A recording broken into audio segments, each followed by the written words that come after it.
3 money habits that held me back for years. और मुझे लगता था मैं फाइनेंशियली बहुत रिस्पॉन्सिबल हूँ, लेकिन असल में तो सिर्फ वाइब और इम्पल्स परचेज चल रहा था। First mistake I did, paying myself last. Salary आती थी और पहले dinner plans, shopping and I deserve things वाले random purchases I use to do. और जो बच जाता था सपोजिटिवली वही मेरा सेविंग होता था, विच बेसिकली मीन्स कुछ भी नहीं बच रहा था। मेरे first 3 years of my career मैंने ऑलमोस्ट कुछ भी इन्वेस्ट नहीं किया।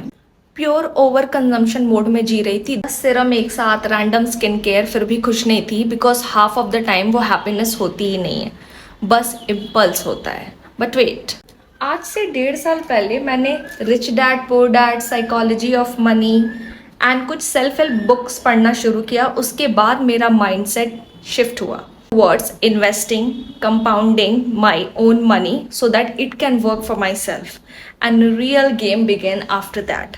Within 1 year, I was able to save 10 lakh rupees with just 50K of my salary. 1.5 साल पहले ही मेरा जॉब छोड़ देने का मन था, लेकिन जब मैंने वो बुक्स पढ़ी तब मुझे रियलाइज़ हुआ ऐसे ही जॉब छोड़ देने से कुछ नहीं होगा। At least I have to have emergency fund, I have to have something working in my favor.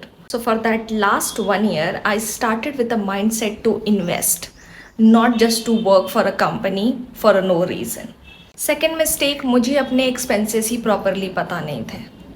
And I'm not talking about extreme budgeting. I'm talking about understanding which actually matters to me. I was just spending on things which actually didn't give me any joy. It was just thing because society want us to look that way. Third mistake I did, मैं cheap चीज़ें बार बार लेती थी thinking कि I am saving some money and it is a smart financial decision, but meanwhile that was a blunder. Best quality लेना expensive तो है, बट रेपिटेडली कॉम्प्रोमाइज़ नहीं करना पड़ता है। एंड मेरा मनी ग्लो अप स्टार्ट तब हुआ जब मेरी अर्निंग से ज़्यादा मैंने इंटेंशनल स्पेंडिंग पे ध्यान दिया। If you guys also want to know how I build 10 lakh rupees in just 1 year, please let me know in the comment section. Thank you so much for watching.